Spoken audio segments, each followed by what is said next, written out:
I'm now praying for somebody here.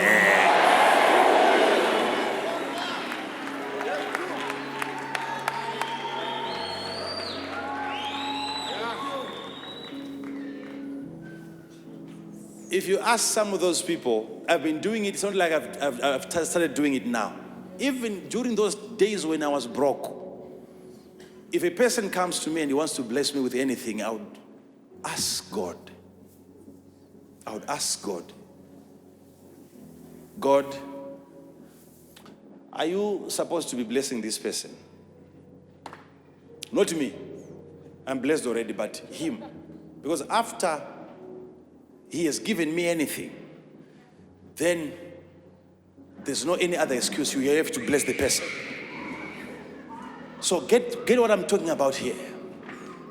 When God says, give, if we come here every time and we talk about tithe, we've been doing it. And so many times we tried it and it seemed as if it wasn't working at all. 10% you give it, 10% you give it, 10% you give it. It's like it's not working.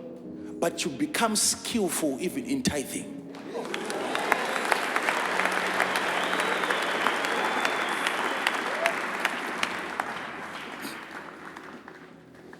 Come.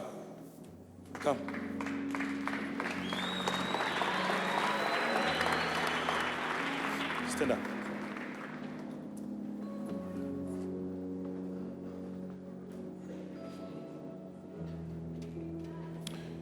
You are no longer, from now, you are no longer a pastor, a bishop, you are no longer an evangelist, you are now a prophet. From now.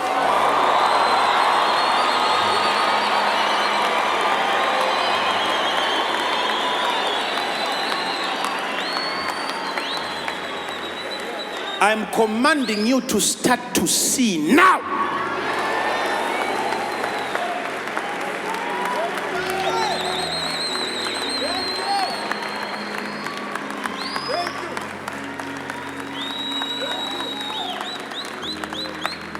Whosoever shall call you pastor, you shall not see anything about his life.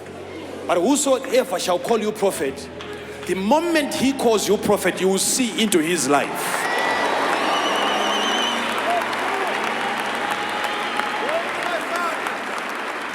I was sharing this yesterday,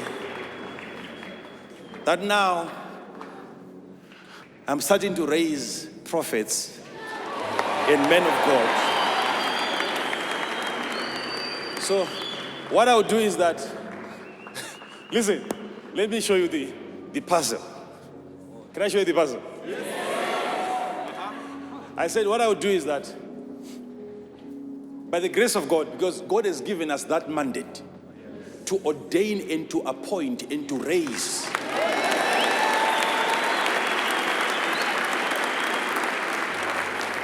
But the problem with most of the people is because they are not skillful enough.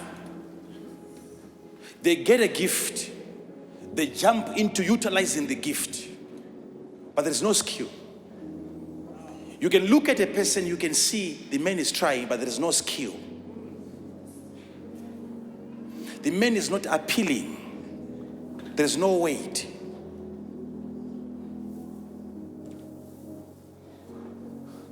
So what we are doing is to do an impartation. You get the grace. Now, and you start developing it. Let it stay. Let it become part of you. You will see that now.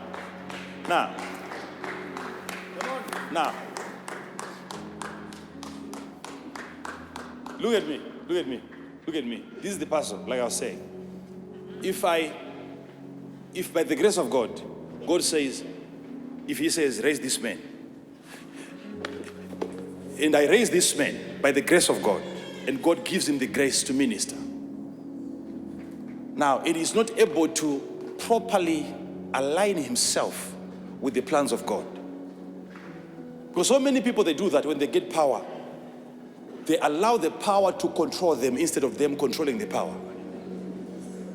And they lose control. And it's easy for people after getting such an impartation, he starts competing with the person who anointed him.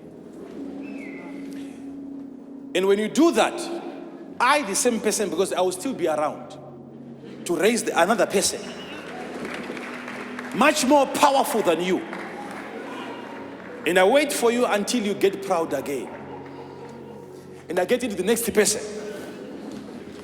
So it's from glory to glory to glory. So it's like I will never myself compete with you.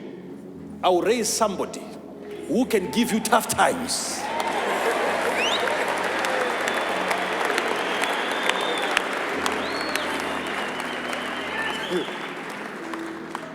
So you end up calling yourself an evangelist.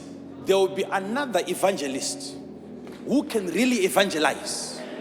You preach for 4 hours, you get 5 converts. He stands up, 3, 4, 5 minutes, and people already are coming to give their lives to Jesus.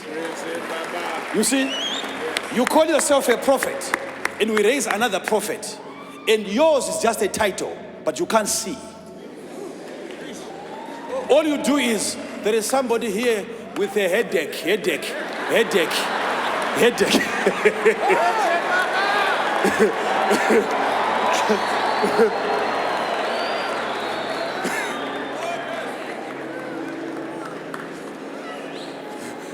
Nemawandira kaita na headache ishaike.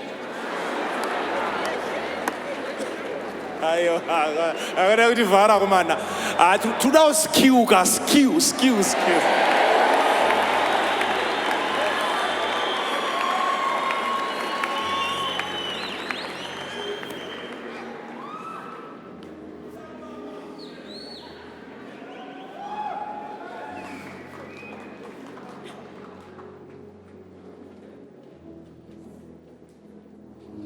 So you see what I'm doing now. You hear about it. We are coming here to announce. So when I give an announcement, please don't complain.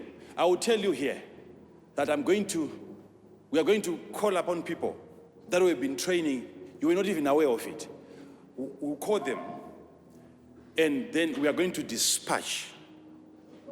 And it's going to be like the rise of the celestials. Okay? Listen.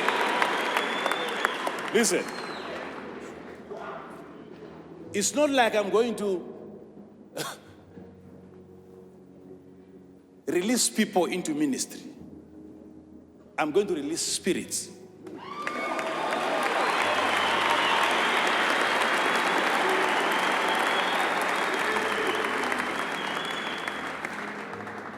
So imagine at your place, you are no longer going to be traveling 10 kilometers, 5 kilometers going for a church service, but having a spirit within your territory.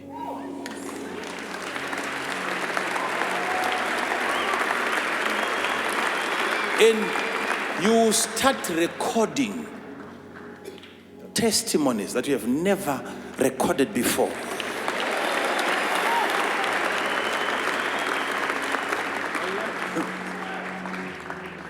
So, never should you think that if I give you a person and say, okay, you can have this man of God with you, and you look at him and you analyze him, and you think otherwise, be patient with me. I know what I'm doing. I know what I'm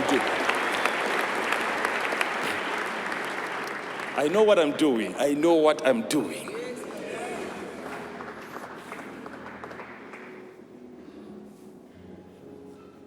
So,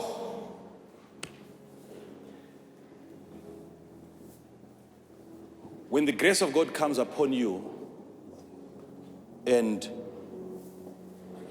you find yourself in a place doing things that you never thought you would do, and you keep on doing it, you are making mistakes, you are not discouraged, you keep on doing it, you keep on doing it. At some point, you start seeing significant people coming your way. And they are coming to ask for your service.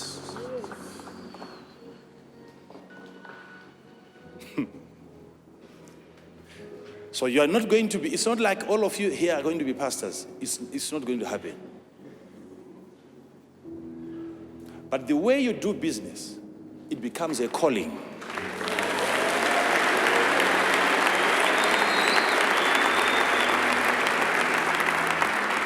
Have you ever heard of financial partners and financial apostles and financial prophets? That can only prophesy about where money is found. Only money. They see, all they see is just the money. Money.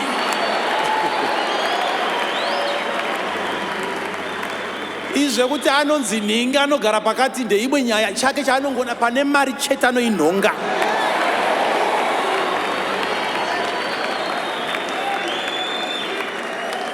Nengo uchingo saina bepa after bepa, bepa after bepa, bepa after bepa.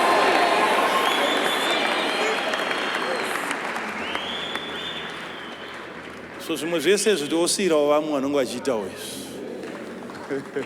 But pane mukana chete Mwari anenge achikupa kuoneswa chaiko kupihwa kwokuti unongoti pangovhurika mukana usati wavhurika.